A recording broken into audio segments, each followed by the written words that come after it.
All right, we are back here talking World Cup soccer here. We are getting ready for the quarterfinals to begin tomorrow. Joining me today to break it all down, we previewed the World Cup with him. He's doing a lot of soccer content over on Twitter. Martino Puccio is here. Martino, how are you? Good, good. Winter meetings slow as heck in baseball. I don't really like it. Picked up a little bit, but I mean the contrast between the NFL and NBA's offseason and Major League Baseball is like just the epitome of what like people view the sport as. It's just slow and boring for Yeah. so many. Like the offseason sucks. I know that's not what we're here to talk about, but it just has to be said.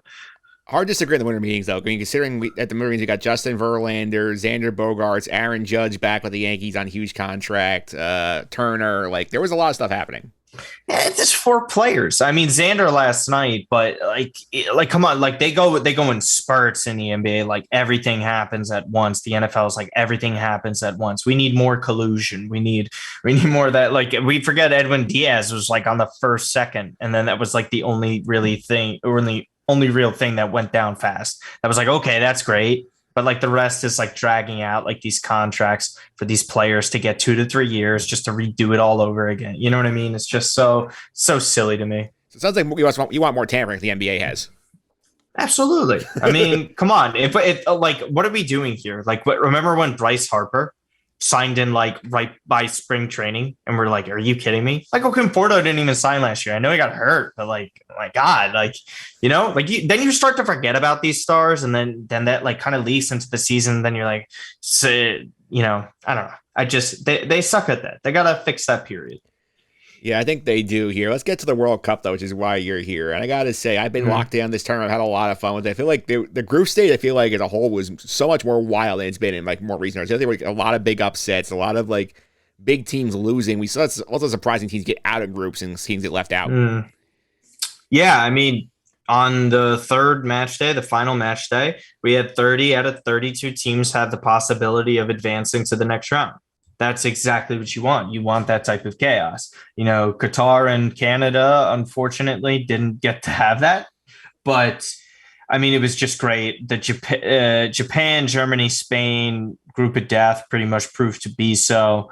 And even Costa Rica got a win in there against the group winners. Just totally bizarre, and how that went down. Even Australia doing what they did with that miracle run. Denmark being a disappointment. The drama between Ghana, Uruguay, South Korea. There was just so much going on in it, and it was good. It was good matches. They were good matches. Like some people, were kind of tired of the 0-0 score lines that were happening, but those were still good games. But at the same time, match day 3 was so much more than that. We had so many different types of goal scorers, different types of goal situations. Some teams rested some of their players, so that was kind of boring, but that's something that you have to do. But man, that was awesome. Easily better than the past 3 World Cups, for sure. Maybe 2010 had a more electrifying group stage. 2014 had its moments, but 2018, it's blown 2018 out of the water already, to be quite honest with you. So yeah.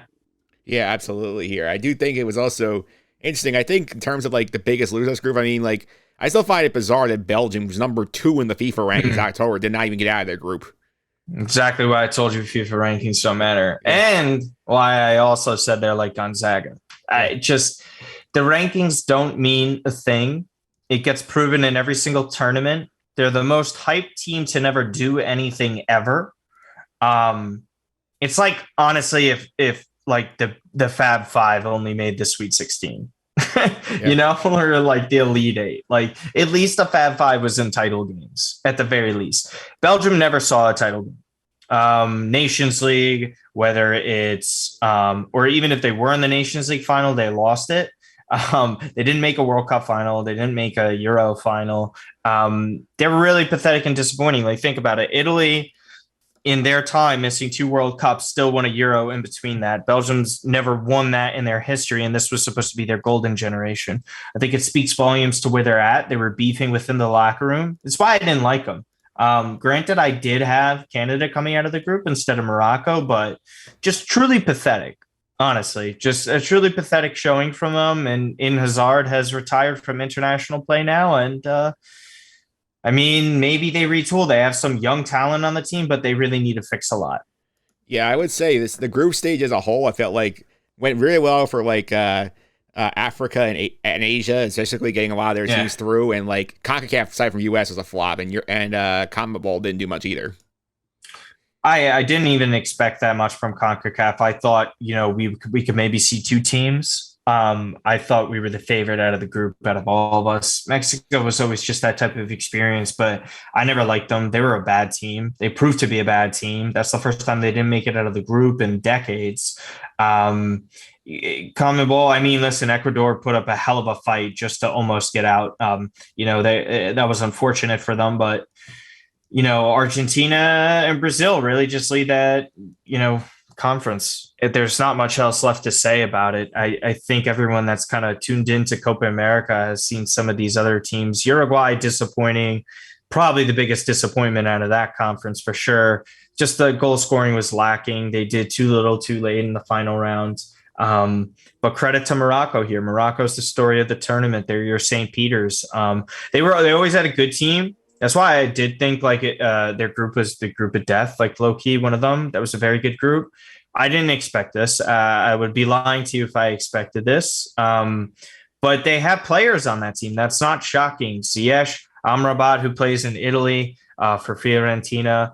And then you have, their goalkeeper's been the real revelation that not too many people have known prior to on the big stage. But this has been a talented team, and Hakimi is one of the best wingbacks and fullbacks in the world.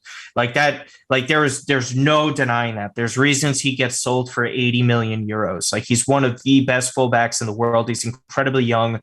They did really well in AFCON too. It's not like they were just some pushover side. This is why I was saying as well, AFCON deserved more respect going into this tournament because maybe some of the bigger names didn't show up, but they're progressing so damn well, and it's really, really impressive to see. It absolutely is here. Let's talk about Team USA here because obviously they get through the group stage. They have two draws in there. They hold England scoreless. They beat Iran to get through, and then they flop against the Netherlands. And again, they probably could have won, probably should have won if a couple more plays are made. You want to talk about like what happened and like what we should look forward to with them as they get ready for 26. I think they could. I think they deserve to lose badly. I think the scoreline was like it was the fundamental defensive flaws that we knew we were eventually going to catch up to them. It caught up to them in two games, right? Walker Zimmerman fouling Gareth Bale for the penalty was a disaster. Despite having a good match, you just it's so grotesque to see that kind of mistake being made on a player like that in that area of the pitch. And then on top of it, the finishing wasn't there. This is what I said I was terrified about. The finishing was so bad. They were fortunate enough to get that one goal. Pulisic should have scored the goal that he scored. Their manager was Greg Berhalter was completely undressed by Louis van Gaal. And Louis van Gaal, this is why, again, trying to tell, the average, American who's hopping onto the World Cup, Louis van Gaal is one of the greatest managers in the sport's history. This guy's a genius, okay? What he's doing is not anything short of, surprising. And he has the talent to do it. I said Serbia was one of my dark horses along with the Netherlands, and I was dead wrong on Serbia, but this is what Netherlands offers. They could head to the semifinals. They have a very good chance of beating Argentina. But Team USA, the midfield was amazing. Yunus Musa, the surprise player, like I told people about him and Tyler Adams, not too far away from where you live, by the way, went to Roy C. Ketchum in Westchester. So I know there's some Westchester listeners. My cousins went to that high school. So they know, they know like the family and everything. So it's really cool to see New Yorkers like that. The decision not to play Gio Reyna more minutes was absolutely devastating. Again, another reason to not back Berhalter. The team should have been doing what they're doing right now, right? I don't think you reward an extra World Cup for Greg Berhalter if you see him just do the minimum. They needed to shock us. They needed to see what Morocco was doing, to warrant that. For me personally, the whole landscape is going to change. We'll see what happens with the Copa America situation. If they're going to have them in there, they've been in it in the past. I think it's better when there's no World Cup qualifiers. You combine the tournament on its own. There's going to be so many more quality teams that make the knockout stages of the World Cup facing off against each other. And there's no shame in that. It's just the way football is on this side of the world. And I think that just makes everybody else better in the long run by the amount of players that are, just getting better. And to be honest, you don't know what's going to hold in 2026, right? Everyone thought it was all over in 2018. And then we're talking about 4 years later, 4.5 years later, we're seeing these kids, these group of players that are incredibly young. They were thriving on one of the biggest stages. They played the best match England has had to have faced so far, and that's a team that's one win away from a semifinal. I think there was a lot of good and a lot of positives to take away, but there is still a lot to work on. But it's a completely different outlook compared to 2014. And that's what matters. And I think the progression that it's taking, the progression that MLS and the academies will be taking within the next 4 years, I think it's all changing for the better. And you never know what could happen. You really don't. 4 years is a very long time. Maybe these players develop even better than we thought.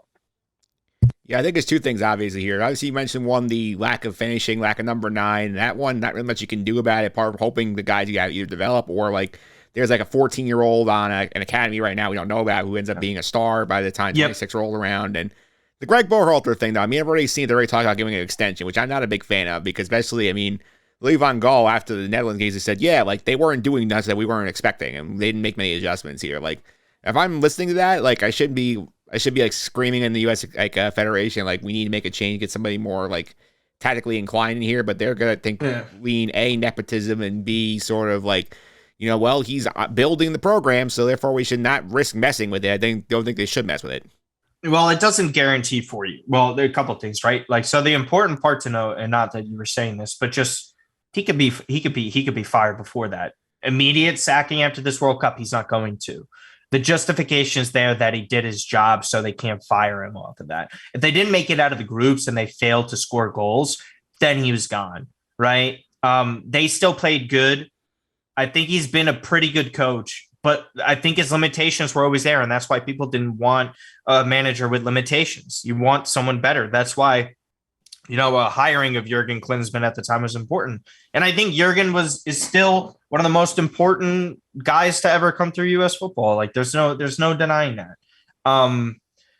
But as far as things go, like, yeah, I mean, listen, I don't even think Matt Turner will be the goalkeeper in 2026. This kid that came in from Chicago, Gabriel Salina, he's going to Chelsea. He's one of the youngest signings that you'll see. That might be Chelsea's goalkeeper of the future. We're talking about one of the biggest teams in the world having an American forefronting that. And Team USA always does well with goalkeepers. Matt Turner was awesome, obviously infamous for his highlight against our Iona Gales, which is the best video like to go around. Stanko and I believe Steve were both filming that or working that game. So that's just a cool note. But Louis van Gaal, like what he was saying with that is, I think, partial to Greg, but also partial to our players are not good enough. Because you not marking Memphis Depay in the first goal has nothing to do with the manager. That has everything to do with the players not knowing how to mark the best goal scorer on the field. That's a problem, right? It's like leaving Randy Moss wide open in the end zone. Like I don't care who the coach is. That should never be a thing. That should never be a thing. You think the coach's scheme is to say, yeah, let's leave Randy wide open. Listen, these players have limitations. They're very young. When a manager knows how to, spot weaknesses in a team and use it against them, that's what the Dutch do. The Dutch are, again, they highlighted a lot in the Fox press conferences. It's the best country to never win a World Cup. And that could never be more true. And, they continue to show why they're one of the smartest countries in terms of tactics. And this is another example. Yeah, absolutely. Here, let's talk about some of the quarterfinals here coming up here. I mean, we got 2 games tomorrow, 2 games on Saturday. So it says up here. Let's start out with the Croatia-Brazil game. It's the first game of the round, I believe. Yeah, it is. And this one, I think, won't be pretty to Croatia.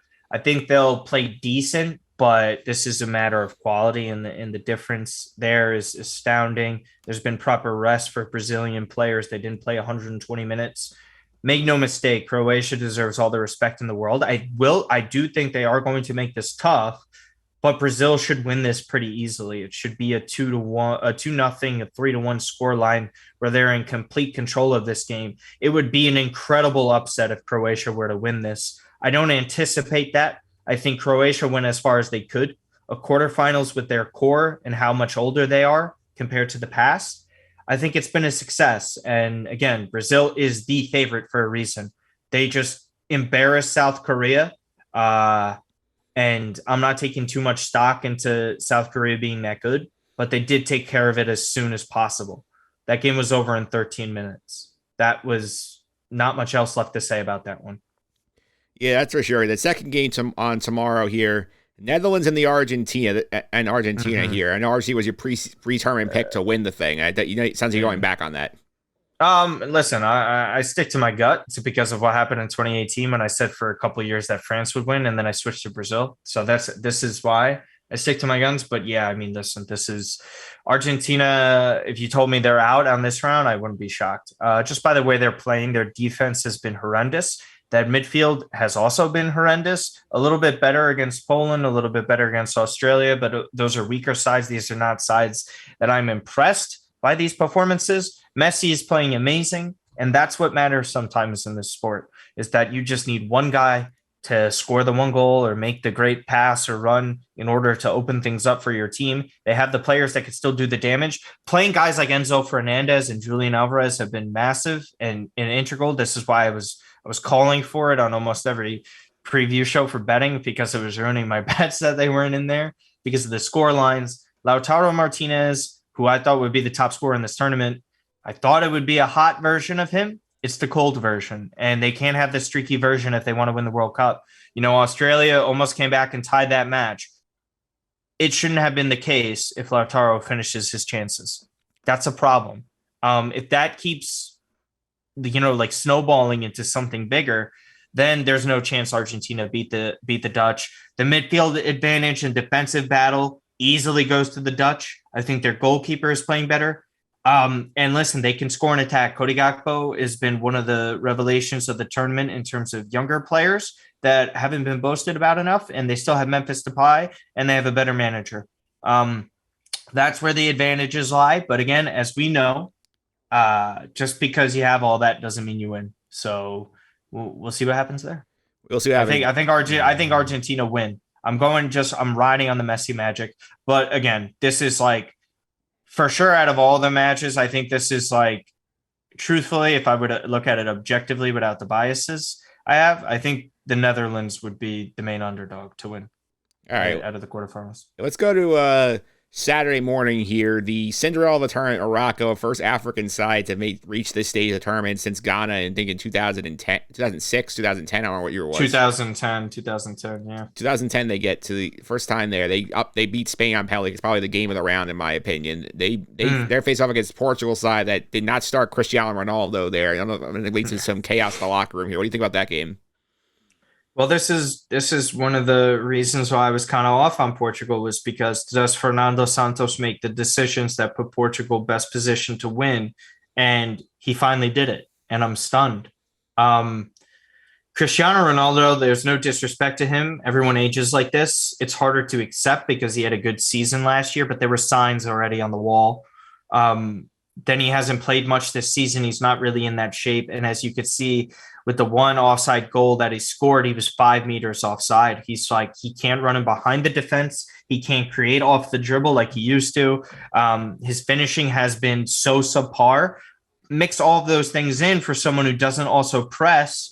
It's an issue, and it takes away, because you saw how much more dynamic they were against a side in the Swiss that are known for their defense, known for being defensively organized, and they undressed them. They destroyed them. Gonzalo Ramos had the first knockout stage hat trick since 1990. That says something. Cristiano Ronaldo, Mike, in his career has never scored a knockout stage goal in the World Cup.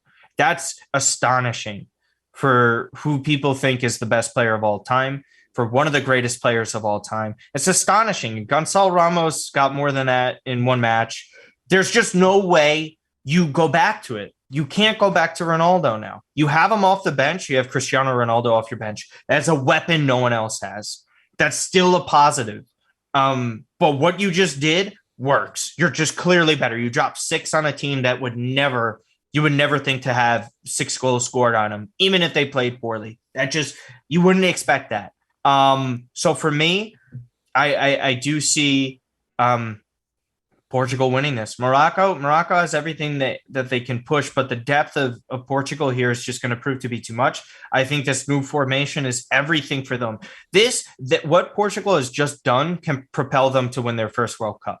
Like this, I think value-wise, right now, Portugal, if you're a betting person, is by far the best. I mean, I think France is fantastic too. Portugal and France, you go and take those. That's where the value is. Brazil, not worth betting on. Unless you really, really, really, truly believe that. And then Argentina's in the rearview mirror. They're the most overpriced for sure. But my goodness, Portugal, this could have been the most important decision in Portuguese football history. And that says something. So we'll see how it goes. But I do think they win this one like 2-0. All right, last match of the round here. I think, in my opinion, probably the most interesting match of the casual fan here. France-England rematch, the 2018 semifinal that France ends up winning on their way to the World Cup title here. What do you think happens here? Well, yeah, no, it was England and Croatia in the semifinal. Oh, I was right. We wanted France and England. We didn't get it. Yeah. France and England. I think this one is definitely the most fun on paper. I think they're pretty evenly matched in most areas, aside from the midfield. I actually do think the English had the advantage. I think Deschamps is a better manager than Gareth Southgate, even though I respect Southgate, but his time is running its course over there. So I think he's gone after this tournament. For me, Jude Bellingham is everything. Does Jude Bellingham put his stand? It's Jude versus Tchouaméni in the midfield battle. Whoever has a better match is likely to propel or help their team win. And again, France has had some of the best players this World Cup. Griezmann, Giroud has been scoring like crazy. I mean, Theo Hernandez, who plays for AC Milan, my team, he's the best left back in the world, and they put him on as a substitute. This team has lost 5 separate players, or 5 players that are incredible players, and yet they're still one of the favorites to win this tournament. They could still do it. They have the best player in Kylian Mbappe, who, again, is the Pele of our generation. If he wins this World Cup, Mike, he is the best international player since him, in my opinion, or R9, Ronaldo. I think that's probably a little bit more fair and respectful to him. What he is doing at the age of 24 on the international stage is unforeseen. It hasn't been seen since Pele.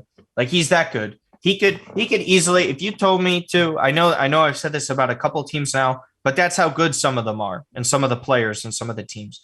But if you told me right now, like, the rest of the tournament just goes, Kylian Mbappe just takes over and scores a bunch, I'd be like, yeah, probably.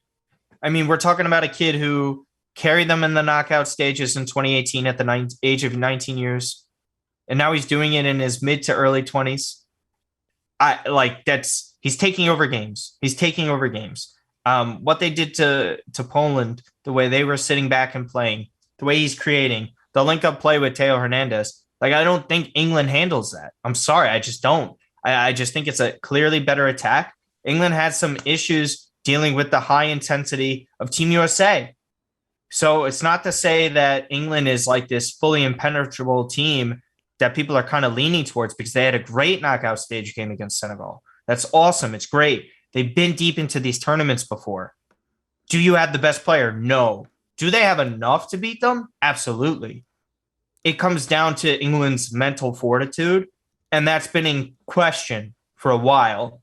I think certain players have made the leap, but again, like a guy like Harry Kane, you don't rely upon for that. That guy is not a big match type of player. Harry Kane is very, very similar to, I would say, Matt Ryan and Kirk Cousins, with somewhat better regular season numbers. But when the biggest moment of moments pops up, you're inclined to feel that person will fail. And so Harry Kane, Kirk Cousins, like the Matt Ryans of the world, you always feel like they're going to come up short, right? Like, I'm sure there's an NBA player that you feel about that. I would say Paul George as well.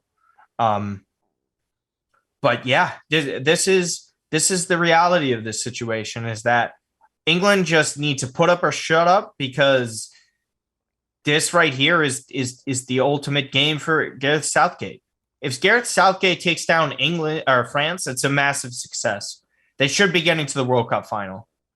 Because I do think that they should have a case to beat Portugal, considering how the media props them up. I would probably still pick Portugal because I don't trust England in that. But seriously, this is by far, if you were to tell someone, how do I get into the sport? How do I find something interesting enough to make me like it? This is the game for you. This is the one. All right, so we'll put this out here. Let's play the bracket out here. So if Martino's filling out the bracket right now, how does the rest of the tournament go? Well, yeah. So good thing I just did a video on this yesterday. I have Portugal and France meeting up. Then I have Argentina and Brazil meeting up. Unfortunately, do you want me to go through the rest, right? You the final? You can go all the way through. Go all the way through? Okay. Brazil making the final. Unfortunate for Messi. I don't think he ever gets it. If Messi does get it, then like nobody can ever question that man. Ever. Then I would say, man, France versus Portugal would be incredible. But I think France would win. I think Mbappe is the difference. But if you told me Portugal in the fight, like I could easily be wrong on that. Easily. But Brazil versus France. Good Lord. I think I'm gonna go Brazil. I think that's where they meet their match. That's just like a team mentally all the way there. They have the depth. They have the proper 11 to fit with that. Brazil top to bottom, man. I mean, it's just they're the safest, and it does also, like, you always worry about Neymar. If Neymar is playing and healthy, Brazil win this World Cup. That's the way it should play out. Neymar is that good. Neymar is, man. If Penny Hardaway had a greater career and wasn't injured as much and was in those like MVP conversations constantly, but was still injured so much to not win that award, if that makes sense, like always like a top 5 candidate, but the injuries hinder them. Neymar is special. And he's also one goal away from tying Pele all time, to put it into context of how special of a player he is. But also, that would also be the most watched final of all time. No doubt. Neymar versus Mbappe, 2 club teammates that reportedly beef with each other often. That's amazing. Yeah, that would be the most watched. Yeah. Yeah, that certainly is amazing. And it's also going to be on a Sunday morning prior to NFL football in America. So, like, that's going to be also a challenge. I mean, they got a 10 a.m. kick. Like, so it should be. I was invited to go to the Jets-Lions game that day, and I can't go to it because of the final at that time. Yeah, you got to be. So it sucks. Yeah, you got to be on the ball. You got to be like streaming about the World Cup. It was the biggest football dilemma of my life, and I chose the World Cup over the Jets in a playoff race. Well, so that's probably the good career decision. It's a better career decision indeed. Yeah. It's crazy to think about 26 too, because it's gonna be the last World Cup with just 32 teams. Because now they're going to 40 for 26. I feel like that's gonna be such a mess the way they execute it. I hate it. 3-team groups is stupid. The knockout rounds are expanded. They don't carry as much weight as they should. I think they're gonna fix the structure of it. I think they're gonna try and go back to 4-team groups, because I don't think that's going to work. I think it's going to be a failure. I'm going to be honest with you. I think they said it's not finalized. It could go to 4. I think they have to go to 4. Otherwise, you're going to run the risk of, like, if teams 2 and 3 they can figure out, we can just game the results to get into the next round, both of us. They'll just do it. Yeah, if anything, they might just adopt what UEFA did at the Euros, where the third place team gets through, or a handful, or half the third place teams get through, and then you just have that play out. But we'll see. You never know. FIFA is a criminal organization, so you never know what could happen there. I mean, I watched the whole FIFA Uncovered documentary on Netflix, and boy, oh boy, there's a lot of BS going on in that organization. So, this is now since you're well informed on it, instead of me having to explain it to you. So now that you know, how much does FIFA make the NCAA look like a misdemeanor charge? They make the NCAA look like choir boys. that's exactly what I'm saying. So like when anytime I see some like, because we obviously watch the college sports around here, but anytime we see some scandal, I'm like, okay, I've seen way worse. So like that's, I find it fascinating, but we'll see if they're even with FIFA anymore by then. There's that mess as well. So Yeah, I mean, I've always joked offline with people that said like the three worst organizations in sports are FIFA, the IOC, and the NCAA. And the NCAA now is clearly behind FIFA in my eyes. Yeah, yeah. It's they shocked your power rankings with how shitty they are as people. Yeah, I mean, listen, most of them are out now, but I know we all know what's going down over there. It ain't that just doesn't. It's not an overnight swift. Oh, arrest a couple of guys. That's a systemic thing there, and who knows if that'll ever get fixed. But again, I mean, they put on the best tournament in the world, so.